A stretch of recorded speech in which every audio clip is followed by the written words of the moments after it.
अंजनगाव सुर्जी येथे गणपती विसर्जन मिरवणुकीला सुरुवात, पोलिसांचा कडक बंदोबस्त। अंजनगाव सुर्जी येथील गणपती विसर्जन मिरवणुकीला आज दुपारच्या सुमारास सुरुवात झाली। या मिरवणुकीची सुरुवात शहरातील गजबजलेल्या मुख्य ठिकाण पान अटईतून करण्यात आली। मिरवणुकीला कोणतेही गालबोट लागू नये यासाठी अंजनगाव सुर्जी पोलिसांकडून तगडा बंदोबस्त तैनात करण्यात आला। तसेच अतिसंवेदनशील भागातील आवागमन असणारा मार्ग पूर्णतः बंद करून त्या ठिकाणी अतिरिक्त पोलीस कुमक तैनात करण्यात आली।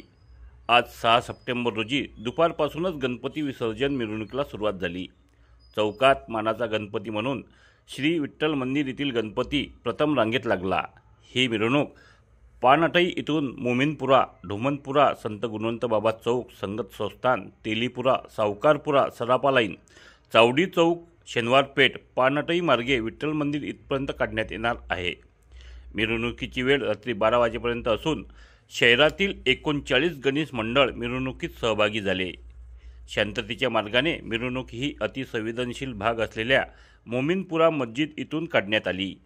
दरम्यान या ठिकाणी अतिरिक्त पोलीस कुमक तैनात करून मिरवणुकीला गालबोट लागणार नाही याची दक्षता नुकतेच रुजू झालेले उपविभागीय पोलीस अधिकारी मनीष ठाकरे, ठाणेदार सूरज बोंडे व सहकारी अधिकाऱ्यांनी घेतली। नियमांचे उल्लंघन न होता शांततेच्या मार्गाने या ठिकाणाहून मिरवणूक काढण्यात आली। मिरवणुकीत ढोल ताशे, बँड पथक, डीजे साऊंड, दिंडी पथक, पारंपरिक वाद्याच्या गजरात ही मिरवणूक शांततेच्या मार्गाने निघाली। मिरवणुकीदरम्यान कोणताही अनुचित प्रकार घडू नये तसेच कायदा व सुव्यवस्था अबाधित राहावा यासाठी जिल्हाभरातून अतिरिक्त कुमक बोलवून संवेदनशील व अतिसंवेदनशील भागात तगडा बंदोबस्त तैनात करण्यात आला आहे।